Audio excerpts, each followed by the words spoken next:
और सीधे अयोध्या चलते हैं। यहाँ पर प्रबुद्ध सम्मेलन में मुख्यमंत्री बोल रहे हैं, सुनते हैं। प्रकाश शंकर मिश्र जी, पुलिस महानिदेशक श्री देवेंद्र सिंह चौहान जी, भारतीय जनता पार्टी के जिला के अध्यक्ष श्री संजीव सिंह जी, महानगर अध्यक्ष श्री अभिषेक मिश्र जी, विभिन्न सामाजिक सांस्कृतिक व्यापारिक संगठनों के पदाधिकारीगण और अयोध्या से जुड़े हुए सभी प्रबुद्ध जन, उपस्थित भाइयों बहनों, आज एक साथ अयोध्या को 1046 करोड़ रुपए की परियोजनाओं का यहां पे लोकार्पण और शिलान्यास के साथ ही प्रबुद्ध जनों के साथ इस संवाद का कार्यक्रम हो रहा है। प्रभु श्री राम के इस पावन धरा को नमन करते हुए मैं पूरे अयोध्या वासियों को इन सभी परियोजनाओं की हृदय से बधाई देते हुए सभी प्रबुद्ध जनों का हृदय से स्वागत और अभिनंदन करता हूं। भाइयों बहनों, अयोध्या हमारी 7 पावन पुरियों में से प्रथम पुरी है। मर्यादा पुरुषोत्तम भगवान श्री राम की पावन जन्मभूमि है और 500 वर्षों का इंतजार समाप्त करके देश के यशस्वी प्रधानमंत्री मोदी जी के नेतृत्व में आज अयोध्या में भगवान श्री राम के भव्य मंदिर के निर्माण का कार्य प्रारंभ हो चुका है और इसलिए दुनिया की सबसे सुंदरतम नगरी के रूप में अयोध्या को बनाना, इस उद्देश्य से आज प्रातः काल से मैं, मेरे सहयोगी मंत्री, जनप्रतिनिधि और 12 विभागों के वरिष्ठ अधिकारीगण सुबह से ही इन सब कार्यों को लेकर के अयोध्या में बैठ करके विभिन्न योजनाओं का मौका मुआयना कर रहे हैं, विभिन्न स्थलों पर जाकर के कार्य की प्रोग्रेस को भी देख रहे हैं और उन कार्यों को समयबद्ध ढंग से आगे बढ़ा करके कैसे अयोध्या को दुनिया की सुंदरतम नगरी के रूप में स्थापित किया जाए, इस पर कार्य कर रहे हैं। मुझे बताते हुए प्रसन्नता है, अकेले अयोध्या में 30,000 करोड़ रुपए की परियोजनाएं केंद्र और राज्य सरकार की डबल इंजन की भारतीय जनता पार्टी सरकार के द्वारा वर्तमान में स्वीकृत की गई है। एक नए अयोध्या के रूप में स्थापित करने, जनता की बुनियादी सुविधाओं को आगे बढ़ाने, और अगर दुनिया आगे बढ़ रही है तो हमारी अयोध्या भी पीछे नहीं रहेगी। हम आध्यात्मिक और सांस्कृतिक रूप से तो आगे बढ़ेंगे ही, भौतिक विकास के भी नित नए प्रतिमान स्थापित करेंगे। इस उद्देश्य से आज हम सब यहां पर उपस्थित हुए हैं। भाइयों बहनों, आज भारत दुनिया की एक महाताकत बनने की ओर अग्रसर है। वैश्विक मंच पर भारत की प्रतिष्ठा बढ़ी है। अभी हाल ही में आपने देखा होगा, 15 अगस्त 2022 को प्रधानमंत्री मोदी जी ने देश की आजादी के अमृत महोत्सव कार्यक्रम के मुख्य महोत्सव का पूरे देश को संबोधित किया था। देश का हर नागरिक के घर में 15 अगस्त 2022 को हर घर तिरंगा फहराने का काम प्रधानमंत्री मोदी जी ने किया। भाइयों बहनों, 15 अगस्त 1947 में जब ये देश आजाद हुआ था, तब हमारे घरों में तिरंगा फहराया गया कि नहीं फहराया गया, हमें नहीं मालूम। वह जश्न कैसा था, हम में से बहुत सारे लोगों को नहीं मालूम। लेकिन जब देश अपनी आजादी का 75 वर्ष पूरा कर रहा हो, उन स्थितियों में भारत की 135 करोड़ भारत के इस उत्सव के साथ जुड़ी हुई थी, हर घर तिरंगा के माध्यम से साबित हो चुका है।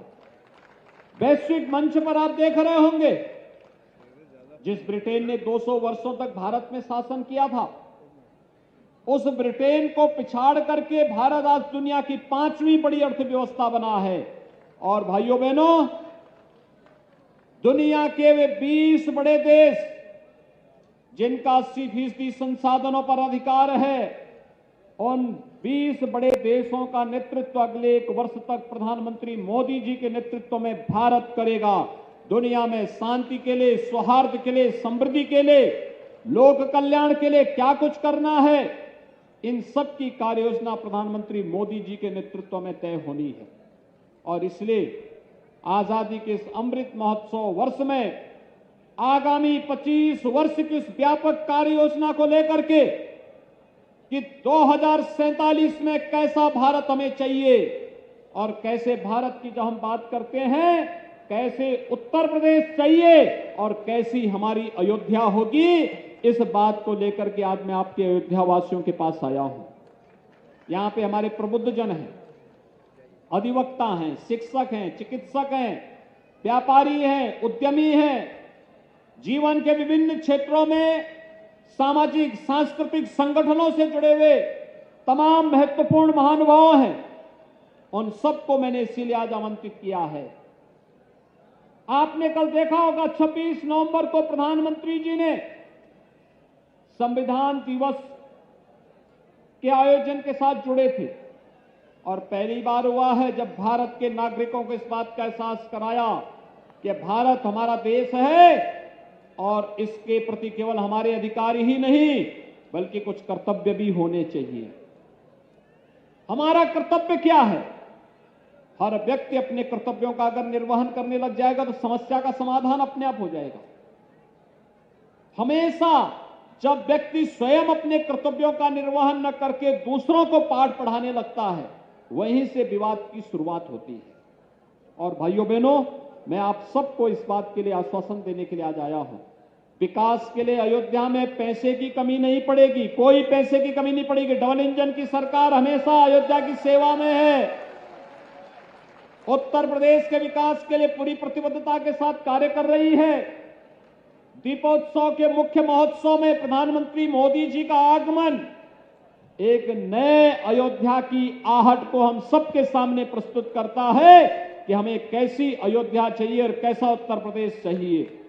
दीपोत्सव के कार्यक्रम में प्रधानमंत्री जी का आगमन अयोध्या के प्रति उनकी उस अथाह निष्ठा को प्रदर्शित करता है जो उन्होंने अयोध्या में भगवान राम के भव्य मंदिर निर्माण के लिए किए गए दृढ़ इच्छा शक्ति और दृढ़ निश्चय के फलस्वरूप 500 वर्षों का इंतजार समाप्त हुआ और आज अयोध्या में रामलला का भव्य मंदिर का निर्माण कार्य प्रारंभ हो गया। भाइयों बहनों, नहीं तो अयोध्या जब हम आते थे यहां के संत जन एक ही बात को कहते थे योगी जी एक बात बताओ और अयोध्या में रामलला के मंदिर का निर्माण कराओ। यानी एक ही प्रश्न हमारे सामने उठता था। लेकिन भाइयों बहनों, आज इस प्रश्न का भी उत्तर उत्तर प्रदेश ने दे दिया है, देश ने दे दिया है। अब बारी आप सबकी है। आज आप देख रहे होंगे विकास के कार्य कैसे कैसे हो रहे हैं। कोई सोचता था स्मार्ट सिटी मिशन के बारे में?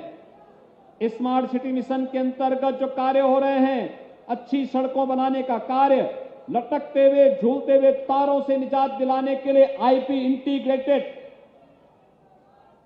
ट्रैफिक मैनेजमेंट की व्यवस्था के साथ ऑटोमेटिक ट्रैफिक व्यवस्था का संचालन हो रहा है और साथ साथ सेफ सिटी के निर्माण की कार्रवाई हो रही है। स्मार्ट रोड का निर्माण हो रहा है, अच्छे बस स्टेशन बन रहे हैं, सड़कों के चौड़ीकरण का कार्य हो रहा है, मंडी का निर्माण हो रहा है, कन्वेंशन सेंटर बन रहे हैं, बस स्टेशन बन रहे हैं। जनता को बुनियादी सुविधाओं से आच्छादित करने के लिए तमाम प्रकार की कार्रवाई। याद करिए 2017 के पहले अयोध्या में बिजली ही नहीं आती थी और आज बिजली है कि जाती नहीं है अयोध्या से। यही तो अंतर है। पिछली सरकारें अंधकार में रहने के अभ्यस्त थी, इसलिए बिजली नहीं देती थी और हमारी सरकार अयोध्या को 24 घंटे बिजली उपलब्ध करवा रही है। 2017 के पहले स्ट्रीट लाइट बेतरतीब थी, कोई पीली लाइट जलती थी, कोई नहीं जलती थी। जब लाइट ही नहीं रहती तो जलेगी कैसे?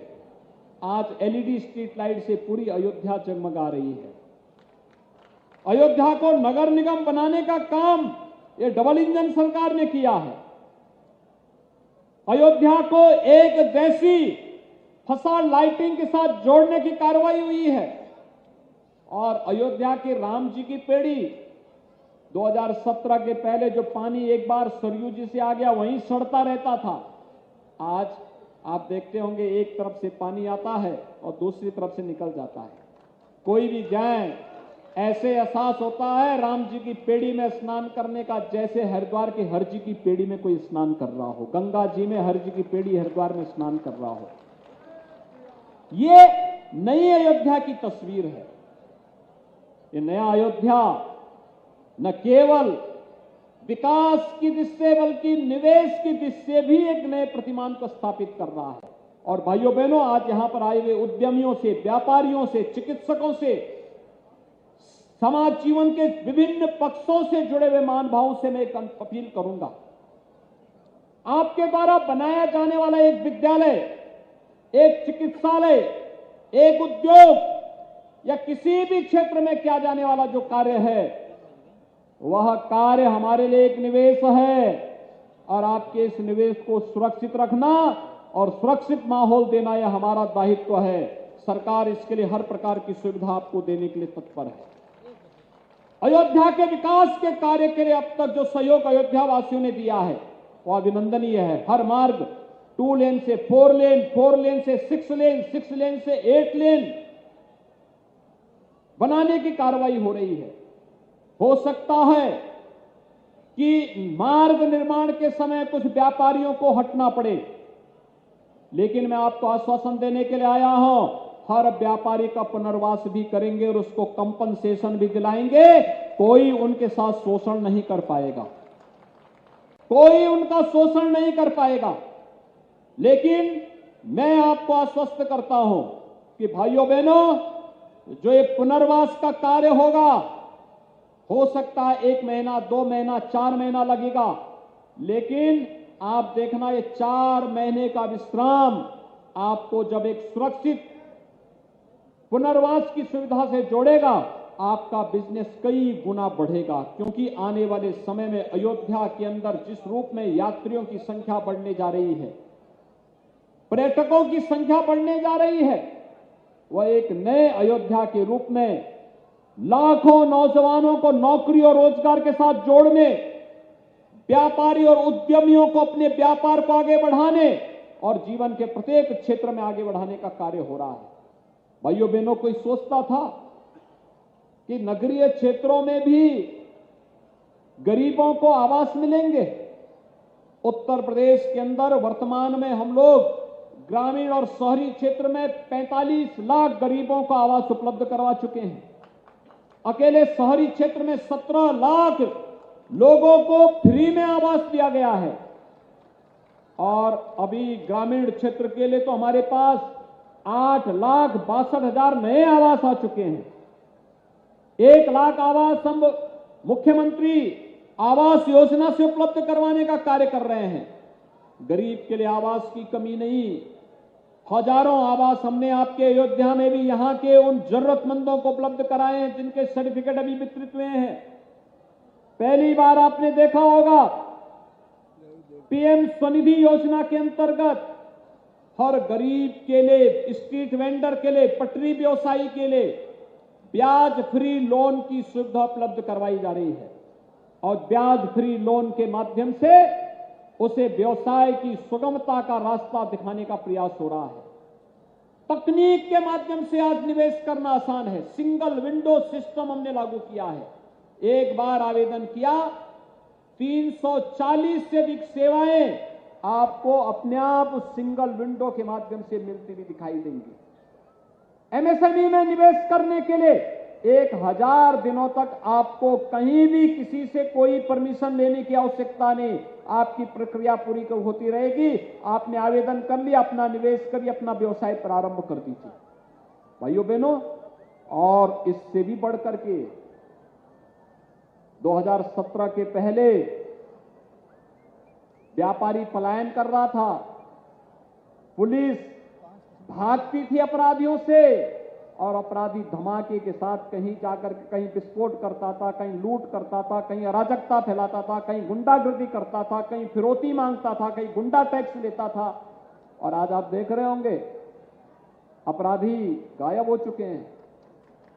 बहुत सारे लोगों ने तो अपना वेशभूषा भी बदल दिया है। जो पहले दादा बन करके घूमते थे, आज सिर झुका करके ठेला चलाते हुए भी दिखाई देते हैं। भाइयों बहनों, अच्छा है, मेहनत करके कमाना ये स्वावलंबन की निशानी है, सम्मान की निशानी है।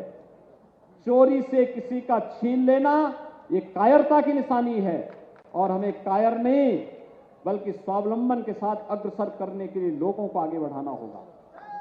एक नए उत्तर प्रदेश में आज वही स्थिति है। आज विकास के कार्य तेजी के साथ आगे बढ़ रहे हैं। अयोध्या को जोड़ने वाला हर मार्ग, अयोध्या से लखनऊ का, अयोध्या से गोरखपुर का, अयोध्या से गोंडा का, अयोध्या से वाराणसी का, अयोध्या से प्रयागराज का, ये जितने मार्ग हैं सबको 4 लेन, 2 लेन, 6 लेन की कनेक्टिविटी के साथ जोड़ने का कार्य हो रहा है।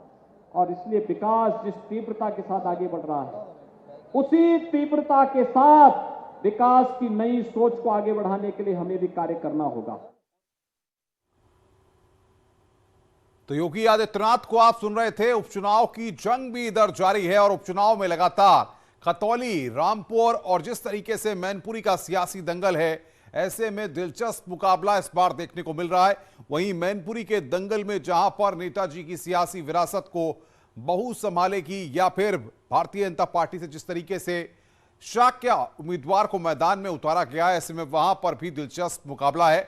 इस वक्त बातचीत करने के लिए हमारे साथ प्रगतिशील समाजवादी पार्टी के मुखिया शिवपाल सिंह यादव जी न्यूज 18 पर एक्सक्लूसिव जुड़ रहे हैं। शिवपाल जी, बहुत बहुत स्वागत।